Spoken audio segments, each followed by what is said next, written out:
स्वागत है आपका। मैं स्वाति दुबे, आप देख रहे हैं फास्ट न्यूज इंडिया। आइए नजर डालते हैं शाम की कुछ खास बुलेटिन खबर पे। जी हां, खबर है यूपी के वाराणसी जिले से, जहां प्रदेश अध्यक्ष अर्पण पाठक को उम्मीदवार घोषित किया गया। जी, खबर है यूपी के वाराणसी जिले से, जहां सीगरा थाना क्षेत्र अंतर्गत लोक जनशक्ति पार्टी के द्वारा आयोजित पत्रकार वार्ता में अर्पण पाठक ने बताया कि वह अपने मुद्दे मेरी विधानसभा मेरी जिम्मेदारी के साथ चुनाव मैदान में उतर रहे हैं। हम पिछले कई दिनों से डोर टू डोर जनसंपर्क कर रहे हैं, जिसमें हमें यह देखने को मिल रहा है कि लोग जनप्रतिनिधियों से संतुष्ट नहीं हैं, कि वो उनके बीच नहीं रहते हैं और उनकी समस्या शासन तक नहीं पहुंचा पाते हैं। हम अपने विधानसभा में ट्रैफिक की समस्या का निवारण करेंगे, घाटी पर शौचालय व चेंजिंग रूम बनवाएंगे, सीसीटीवी युक्त विधानसभा बनवाएंगे, यूं क्षेत्रवासियों के लिए हमेशा उपलब्ध रहेंगे। हमारे पार्टी की घोषणा पत्र में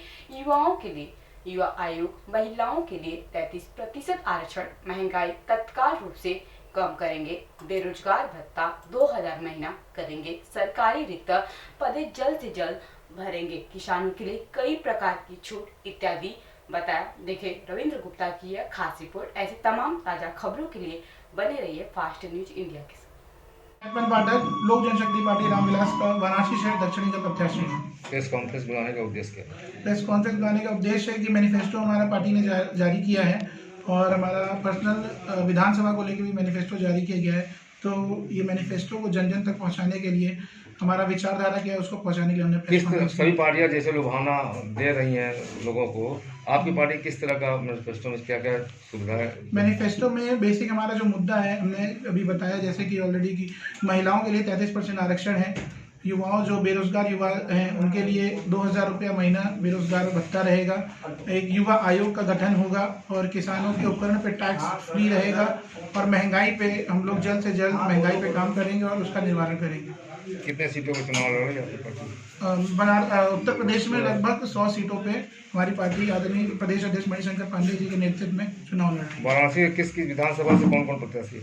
वाराणसी में हमारे कैंट विधानसभा से अरुण कुमार ओझा जी हैं, शिवपुर विधानसभा से विनायक तिवारी जी हैं, उत्तरी विधानसभा से आशुतोष चौबे जी हैं और दक्षिणी विधानसभा से मैं स्वयं अर्पण पाठक प्रत्याशी।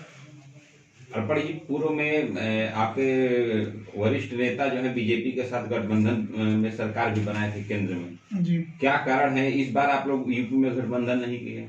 हमारा केंद्र में आज भी हम लोग ने कभी बीजेपी के खिलाफ नहीं बोला और हमारे राष्ट्रीय अध्यक्ष आदरणीय श्री चिराग पासवान जी का मानना भी है कि वो मोदी जी की नीतियों के साथ है।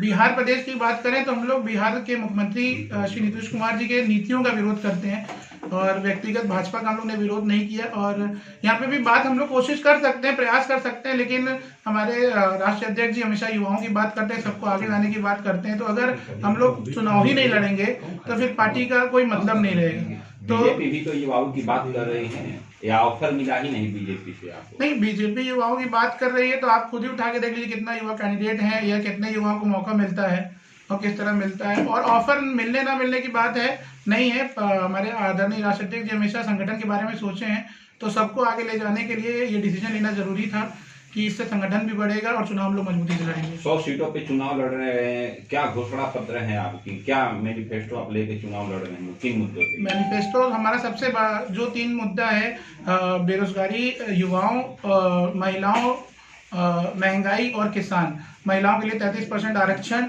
और युवाओं के लिए युवा आयोग गठन करना, बेरोजगारी युवा जो भत्ता है वो 2000 रुपये प्रति महीना होगा, किसानों के लिए उपकरण पे जो टैक्स लगाते हैं वो कम होंगे, खाद उनको न्यूनतम रेट पे मिलेंगे और महंगाई पर जल्द से जल्द जितना जल्दी हो सकता है, अगर हम लोग सत्ता में आते हैं तो उसका निवारण करेंगे।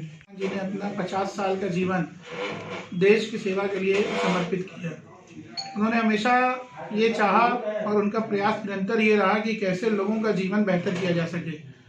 वो अपने कार्यकाल में 6 प्रधानमंत्री उनके बीच में कार्य किए हैं, जिसमें रेल मंत्री होते हुए उन्होंने कुलियों को पहचान दिलाने का, सम्मान देने का काम किया, उनके लिए स्थायी नौकरी और उनके लिए आजीवन रेलवे पास बनाने का काम किया। साथ ही में जब वो दूरसंचार मंत्री थे, केंद्रीय दूरसंचार मंत्री, तो उन्होंने मोबाइल टावर का निर्माण और साथ ही साथ जन जन तक मोबाइल पहुंचाने के लिए वो तकनीक बनाई और उसका निर्माण किया। बीते 2 साल तो पूरे विश्व के लिए ही बहुत ही कठिन थे, उसमें भी अपनी सेहत का फिक्र नहीं करते हुए पासवान जी ने जन कल्याण अन्न कल्याण योजना के तहत अंत्योदय कार्ड होल्डर्स के लिए 5 किलो चावल और 1 किलो चने की दाल पूरे देश में करीब 80 करोड़ लोगों तक उन्होंने पहुंचाया था, जिसका लाभ, जिस योजना का लाभ आज भी जनता को मिल रहा है।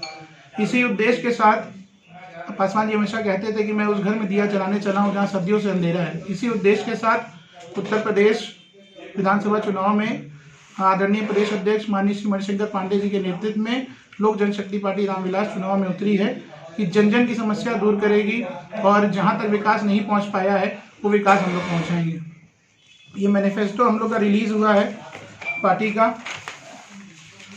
आदरणीय प्रदेश अध्यक्ष मणिशंकर पांडे जी द्वारा और राष्ट्र अध्यक्ष जी के नेतृत्व में श्री चिराग पासवान जी द्वारा मैनिफेस्टो हम लोग का ये रिलीज हुआ है।